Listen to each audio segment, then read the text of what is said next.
Bolo kono makin solid, bolo kene makin sulit.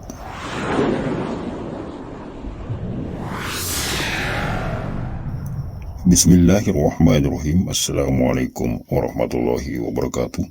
Selamat bersua kembali para sahabat dimanapun Anda berada, di seluruh penjuru Nusantara maupun di mancanegara. Dari kota Makassar, Sulawesi Selatan, Indonesia, penyiar Anda Abu Salam Atorik kembali menyapa melalui channel kesayangan Anda, Khairil Anas TV. Sahabat Khairil Anas TV, era yang kita tapaki saat ini adalah era milenial. Era di mana informasi begitu mudah diperoleh, bahkan ada dalam genggaman tangan kita masing-masing. Dan cukup dengan main klik, maka berbagai jenis informasi dari berbagai penjuru dunia segera terpampang di depan mata kita. Maka era milenial ini kadang pula disebut sebagai era keterbukaan informasi. Tak ada lagi yang bisa ditutup-tutupi, dan tak ada lagi upaya yang bisa kita lakukan untuk mencegah orang dalam menerima informasi. Kecuali bila memang yang bersangkutan menolak atau memang orangnya buta teknologi informasi. Oleh karena itu pula, era ini kadang disebut era hijrah, terutama di kalangan muslim milenial. Kata hijrah begitu akrab kita dengar di era digital ini. Sehingga hijrah yang bermakna pindah atau berubah dari yang kurang baik menjadi lebih baik, kini pengertiannya lebih luas, yakni menjadi sebuah fenomena gerakan sosial baru. Sebuah realitas sosial dalam masyarakat muslim itu sendiri maupun di tengah masyarakat secara umum. Ada kelompok yang hijrah dari non-muslim masuk menjadi muslim. Ada pula yang asalnya memang sudah muslim, namun karena menyadari jalannya keliru, bermuslimnya salah, lalu berubah menjadi muslim yang lebih baik dan lebih benar. Maka hijrah yang terjadi di era milenial ini merupakan tindakan kolektif atau gerakan berjamaah terkait tumbuhnya kesadaran terhadap pentingnya pemahaman agama yang benar dalam menjalani kehidupan. Khairil Anas TV mengikuti perkembangan tren gerakan sosial tersebut, baik gerakan hijrah dari luar Islam masuk Islam, demikian pula gerakan hijrah antar internal Islam itu sendiri. Dari pemahaman yang keliru, hijrah kepada pemahaman yang lebih baik. Di kalangan Islam jamaah, gerakan komunal ini juga terjadi secara besar-besaran. Dan peran media sosial termasuk adalah salah satu pemicunya.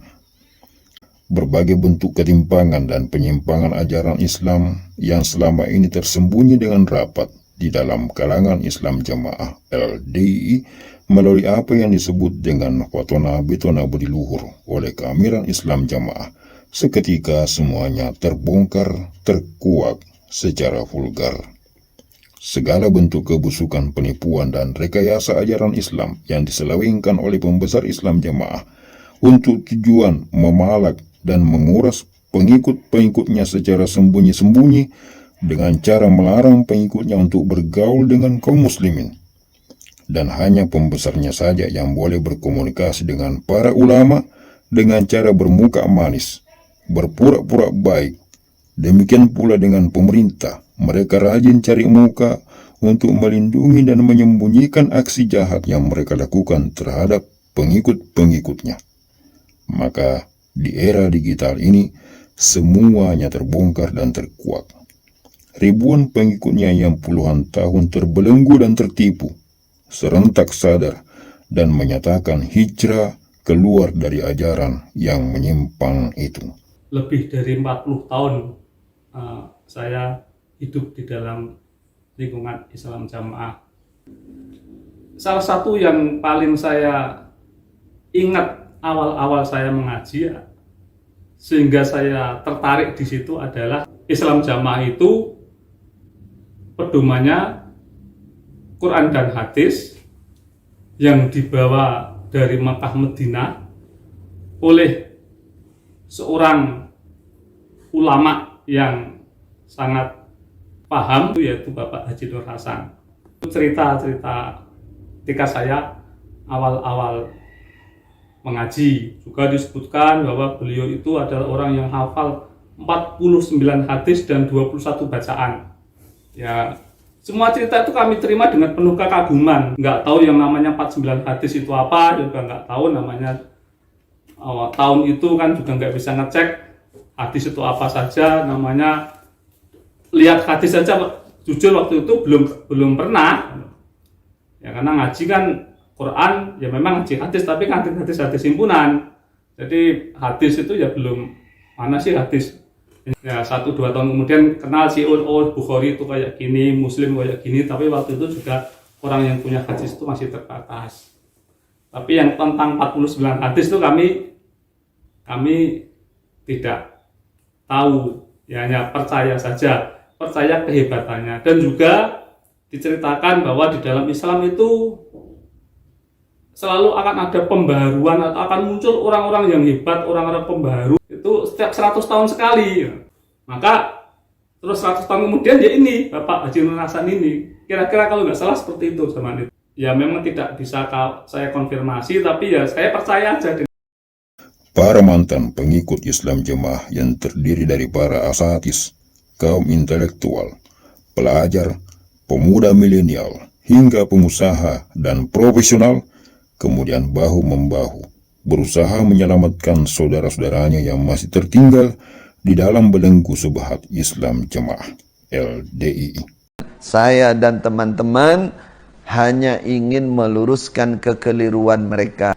Yang kami sabar-sabarkan 7 tahun itu maksudnya karena kasihan kepada mereka saudara kita yang harus kita luruskan sedikit demi sedikit. Sementara itu, pembesar Islam Jemaah yang tidak rela kehilangan ATM hidup juga berusaha melakukan berbagai upaya pemagaran. Mereka mencoba mempertahankan pengikut-pengikutnya agar tidak terpengaruh untuk keluar. Dan lahirlah istilah bolokono, bolokene di dalam kalangan Islam Jemaah LDII. Istilah itu untuk membedakan kelompok mana yang telah keluar ke sono dan kelompok mana yang masih setia di sini. Meski berbagai upaya dilakukan seperti melarang pengikutnya membuka internet, melarang pengikutnya mengakses kajian para asatis yang bertebaran di YouTube, melarang berkomunikasi dengan yang telah hijrah, dan berbagai larangan lainnya yang justru semakin memperbesar gelombang hijrah. Larangan yang mereka keluarkan itu justru seakan menjadi perintah untuk dilaksanakan oleh para pengikut-pengikutnya. Nampaknya keamiran Islam Jemaah Jokam LDII kurang memahami ilmu psikologi manusia, yang mana semakin dilarang malah semakin penasaran untuk melakukan dan melanggar larangan. Pembesar Islam Jemaah LDII rupanya tidak belajar dari kisah Nabi Adam dan Hawa yang dilarang mendekati sebuah pohon di surga, yang malah menjadikan Adam dan Hawa bukan sekedar mendekati pohon larangan, namun bahkan memakan buahnya. Kisah Adam, Hawa, dan pohon larangan itulah yang terjadi dalam Islam Jemaah saat ini. Para pengikut Islam Jemaah atau Jemaat LDII yang dilarang membuka channel YouTube para mantan, dilarang mengikuti kajian asatis selain mubalik Islam Jemaah, bukan sekedar membuka, namun para pengikut Islam Jemaah itu menyimak dengan seksama, mencermati ajakan hijrah, dan lama-kelamaan mereka pun menjadi sadar bahwa selama ini mereka adalah korban penipuan. Sejak 87 hingga 2019 tepatnya, kurang lebih ya 32 tahun lah, itu di tahun 2018, nah 2018 ketika awal-awal ustadz-ustadz kita, guru-guru kita yang belajar di Mekah, nonaktifkan, dikeluarkan. Nah, di situ mulai mencari kebenaran atau bertabayun. Pertanyaan terbesar ketika 2018, kenapa? Nah, hampir mungkin semua teman-teman hijrah mengalami hal ini. Kenapa ustadz-ustadz kita yang belajar di Mekah, di sumber aslinya Islam, itu kok tiba-tiba dinonaktifkan, bahkan dikeluarkan, dimurtadkan, dipersekusi, diintimidasi, dizolimi, dan lain sebagainya. Nah, ini mulai timbul pertanyaan. Saya mencoba untuk memberanikan diri bertabayun kepada salah satunya, yaitu beliau Ustadz Abdul Aziz Ridwan di kediamannya di Kediri saat itu. Padahal waktu itu tidak boleh, tapi karena memang apa ya, kok kita hanya menerima info dari sebelah pihak. Nah, sedangkan kata Rasulullah, ketika kita ingin memutuskan suatu hukum di dalam dua pihak yang sedang berselisih, maka harus kedua belah pihak dimintai keterangan atau didudukkan bersama, kemudian didengarkan penjelasannya. Namun di Islam Jamaah tidak. Pokoknya apa kata Bapak Imam Pusat itu yang menjadi patokan kebenaran. Ini kami tidak bisa menerima. Logika kami nggak bisa menerima, bahkan secara dalil pun jelas tidak bisa menerima. Kita tabayun meskipun kita dilarang. Karena kita lebih takut kepada Allah dan Rasul ketimbang kepada imam. Begitu kita tabayun, alhamdulillah di sana dijelaskan semua, ya. Termasuk yang paling utama adalah paham takfiri yang ada di dalam tubuh Islam Jamaah. Dan ini yang menjadi ajaran utama dalam Islam Jamaah, yaitu menganggap kafir semua kaum muslimin yang tidak berbaiat kepada imam Islam Jamaah. Kesadaran itu menjadikan mereka keluar dan ikut bersemangat, mengajak lebih banyak kerabat dan sahabatnya yang masih tertinggal di dalam kubangan Subhat Islam Jamaah LDI. Ibarat istilah patil nyantol patil, para mantan Islam Jamaah itu semakin bersatu padu, saling bahu-membahu menyelamatkan saudaranya. Orang yang di luar jamaah kita, selama dia menetapi rukun Islam dan rukun iman, mereka masih saudara Islam. Selama tidak mengerjakan syirik. Kalau kalian keluar dari Islam Jamaah akan mendapati beragama itu luas, mudah. Tidak sempit seperti yang kalian pahami sekarang. Jangan menunda keluar dari Islam Jamaah. Sementara situasi para pembesar Jokam Islam Jamaah LDI berada di titik situasi yang semakin sulit. Mereka makin panik. Di antara mereka saling intai, saling curiga. Tidak jelas lagi mana bolokono dan mana bolokene. Semua rencana yang mereka susun untuk merusak citra para mantannya dengan segera menyebar keluar. Ibarat menaiki kapal yang telah oleng dan akan tenggelam. Masing-masing pembesar Jokam Islam Jamaah LDI itu sibuk menyelamatkan diri sendiri. Tak peduli kawan sendiri pun ditekan, asalkan diri selamat. Penerobos pusat ketar-ketir terancam kehilangan sumber maisha. Pengurus pusat sibuk menyusun isu-isu negatif untuk merusak citra para mantan. Namun belum sempat isu itu disebar ke pengikut setia yang tersisa, malah sudah keburu menyebar di kalangan para mantan Islam Jamaah. Mereka bingung dan heran siapa yang menyebarkan, padahal rapat dilaksanakan secara tertutup dan terbatas. Setidaknya ada 3 isu besar yang akan terus dilancarkan oleh para pembesar Jokam, di antaranya bahwa banyak pengikut Islam Jamaah yang keluar dengan membawa lari uang sabilillah. Yang kedua, mantan Islam Jamaah yang meninggal tidak terurus jenazahnya, ditolak di mana-mana. Dan yang ketiga, mantan Islam Jamaah tidak diterima oleh kalangan muslim di luar. Ketiga isu itulah yang sengaja dihembuskan terus-menerus untuk menakut-nakuti jemaahnya agar tidak berani keluar. Namun, isu itu justru ditangkis lebih dahulu oleh para mantan. Ustadz Ikhwan Hadi Abu Fawaz mengatakan, seharusnya pembesar Jokam itu membeberkan saja bukti-bukti bila benar mantan Islam Jamaah keluar dengan membawa lari uang sabilillah. Jangan hanya main tuduh. Laporkan ke polisi agar semuanya menjadi jelas. Ada rame-rame setelah saya dimaklumat keluar. Itu kemudian juga akhirnya dipecat. Padahal kerja sudah sekitar 9 tahun. Dari BMT yang punya istri juga sudah clear. Tadi tidak ada istilah saya melarikan uang, membawa uang. Nah, akhirnya hampir masyarakat itu ya hampir hanyut terbawa isu itu. Tapi gampang, mereka juga otaknya tidak dikendalikan oleh satu pengendali otaknya masyarakat, artinya dia juga kritis lah, dia simpel aja. Kalau memang Ustadz Iwan itu melarikan uang, kenapa masih di sini? Ya, nah, kenapa masih di sini? Kenapa masih ada di sini? Nggak lari. Bahkan dia sekarang ke masjid biasa saja.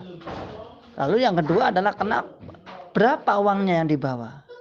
Seharusnya kan tahu, menuduh itu harus ada tahu sekian. Yang dibawa yang dilarikan. Nah, yang kedua itu. Yang ketiga, justru malah jamaah sendiri bingung. Kenapa kalau melarikan uang kok tambah tidak boleh berhubungan, tidak boleh berkomunikasi, tidak boleh gini-gini. Padahal saya kompleknya di Jokam, saya di komplek di Jokam. Nah, dari beberapa itu akhirnya masyarakat sendiri ada yang percaya.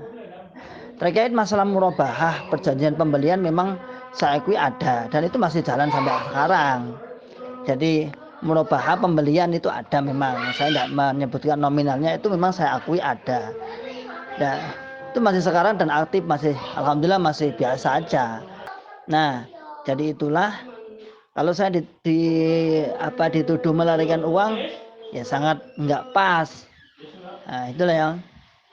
Tapi kalau misalnya transaksi murabahah itu jual beli, ada akadnya jelas.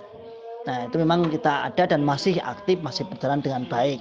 Saya hubungan dengan BMT juga baik sampai sekarang. Sampai sekarang juga komunikasi baik. Jadi artinya kawan-kawan yang ada di sana juga alhamdulillah ya welcome juga. Bahkan akhir-akhir ini pada sering ngomeni status saya malah kawan-kawan itu. Sebelum lama ini kan dia sering main ke rumah saya. Gitu ya. Jadi intinya kalau dibusuk itu udah lama, itu isu lama. Dan masyarakat sini pun ada yang percaya. Masyarakat umum jamaah aja nggak percaya kok. Jamaah aja bingung. Mereka pikirannya gini, kok kalau melarikan uang kok santai amat. Seharusnya kan lari. Kemana gitu. Seharusnya dipanggil, dilaporkan kepada yang berwajib dan lain sebagainya dengan data-data bukti-bukti yang jelas.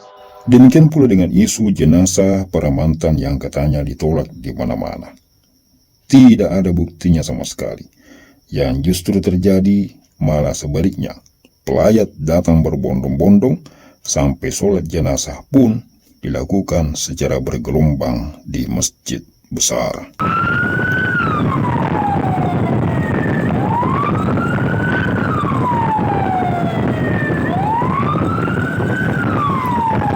Isu mengenai para mantan yang ditolak oleh kaum muslimin pun hanya dusta semata.